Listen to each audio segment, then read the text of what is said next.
আসসালামু আলাইকুম বন্ধুরা, আমি আজকে আপনাদের সাথে শেয়ার করব সহজে কম সময়ে পাটিসাপটা পিঠা। প্রথমে আমি এখানে ময়দা নিয়ে নিলাম 2 কাপের মতো। ময়দা যতটুকু নিয়েছি তার 3/1 ভাগ এখানে আমি চালের গুঁড়ি দিয়েছি, সামান্য পরিমাণ মতো লবণ দিয়েছি এবং সামান্য করে দুধ, লিকুইড দুধ দিয়েছি স্বাদের জন্য। আপনারা চাইলে এটা স্কিপ করতে পারেন। এখন আমি এটা একটি ডো তৈরি করে নিব। এখানে আমি পানি দিয়ে ডোটা ভালো করে মেখে নিচ্ছি, মিক্স করে নিচ্ছি। ডোটা ভালো করে মাখতে হবে, নাহলে পিঠা ভালো হবে না।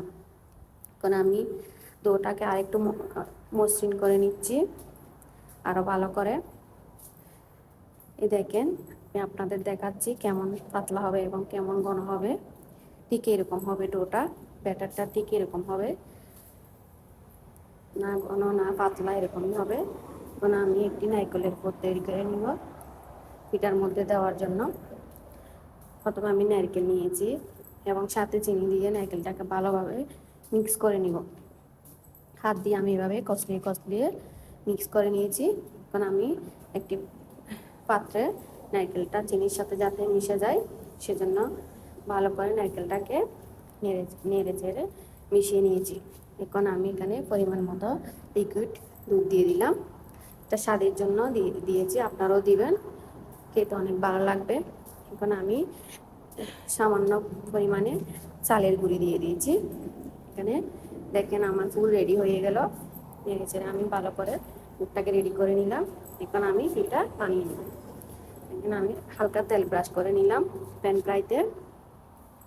প্যানের মধ্যে আমি তেল ব্রাশ করে নিয়ে এখানে ডোটা দিয়ে দিলাম।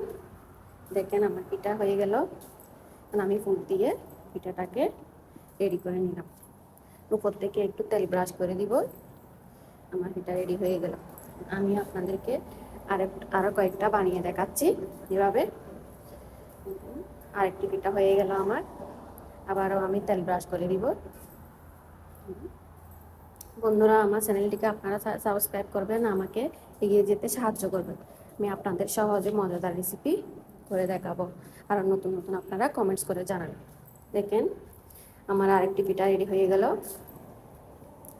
আমি ফুট দিয়ে দিচ্ছি, এটাকেও আমি ভাঁজ করে নিচ্ছি। মানে আবার তেল ব্রাশ করে দিব। আমার আরেকটি পিঠা হয়ে গেল। এভাবে আমি সব পিঠাগুলো বানিয়ে নিচ্ছি। দেখেন আমার পিঠার ফাইনাল লুক। খেতে অনেক সুস্বাদু টেস্টি হয়েছে। আপনারা বাসায় এভাবে বানিয়ে খেয়ে দেখবেন। থ্যাংক ইউ সবাইকে।